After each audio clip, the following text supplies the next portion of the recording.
Sharon Salzberg reminds us, when we forgive, we release the past from its power to define our future.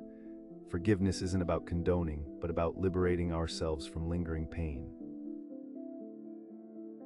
Rumi, in his exquisite way, teaches us, the wound is the place where the light enters you. Even in our brokenness, there's an opening for profound healing and spiritual growth.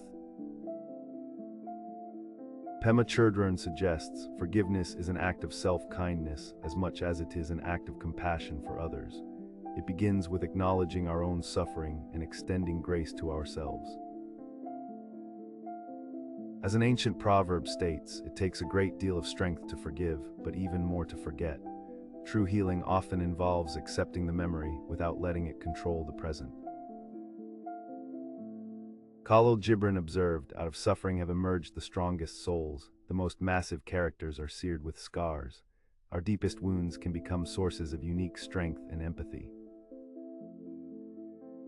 Maya Angelou stated simply, to be free is to forgive. Holding on to resentment becomes a self-imposed prison. Forgiveness unlocks the door to inner tranquility. An anonymous writer wisely put it, healing is not about going back to what you were, but moving forward to who you are becoming. It's a transformative journey of rediscovery and growth, not merely repair. Desmond Tutu profoundly said, forgiveness is not always easy. At times, it is more painful than the wound we suffered to forgive the one who inflicted it, and yet there is no peace without forgiveness. He understood that true freedom comes from releasing the burden of anger. Rachel Naomi Remen suggests, healing may not be so much about getting better as about letting go of everything that isn't you. It's an unburdening, a return to our authentic self, shedding layers of pain and expectation. Jack Kornfield offers this perspective. Forgiving is seeing that what they did was not about you, it was about them. This insight helps us detach from the pain and understand the other's actions, allowing us to move forward. Khalil Gibran also mused, the cure for pain is in the pain. To heal, we must often face and feel the discomfort rather than avoid it. As an ancient wisdom tradition holds, every moment of light and dark is a miracle. Every moment of healing is a gift. It encourages us to see each step of the healing journey as sacred. Louise Hay affirmed, love is the great miracle cure. Loving ourselves works miracles in our lives. Self-love and self-acceptance are fundamental to any true healing process.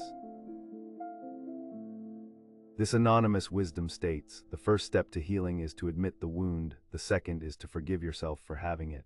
Often, we are our own harshest critics, making self-forgiveness crucial.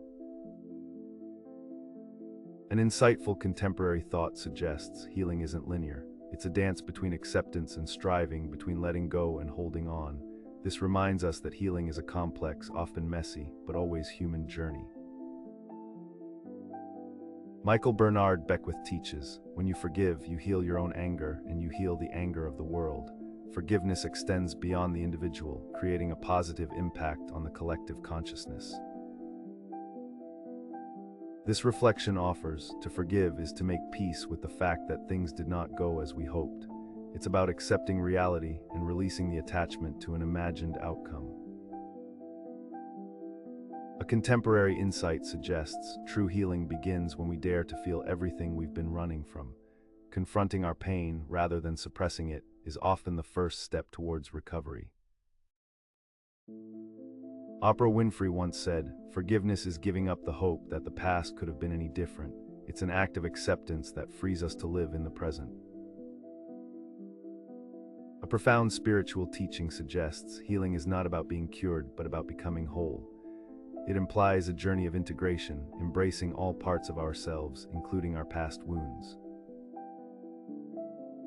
Paracelsus, the Renaissance physician, stated, the art of healing comes from nature, not from the physician. Therefore, the physician must start from nature, with an open mind. This highlights the inherent capacity for healing within ourselves and the natural world. Lewis B. Smedes beautifully articulated, forgiveness is a strange thing. It can be like setting a prisoner free, only to discover that the prisoner was you. This emphasizes the self-beneficial nature of forgiveness. An insightful thought suggests, healing is an act of courage, a journey back to the heart. It requires bravery to confront pain and reconnect with our essential self. A contemporary spiritual teaching reminds us, don't forget to heal. Don't forget that your true nature is vibrant and whole. This offers hope and encouragement, focusing on our innate capacity for wellness. An anonymous wise person once said, "Sometimes the only way to heal a wound is to stop touching it."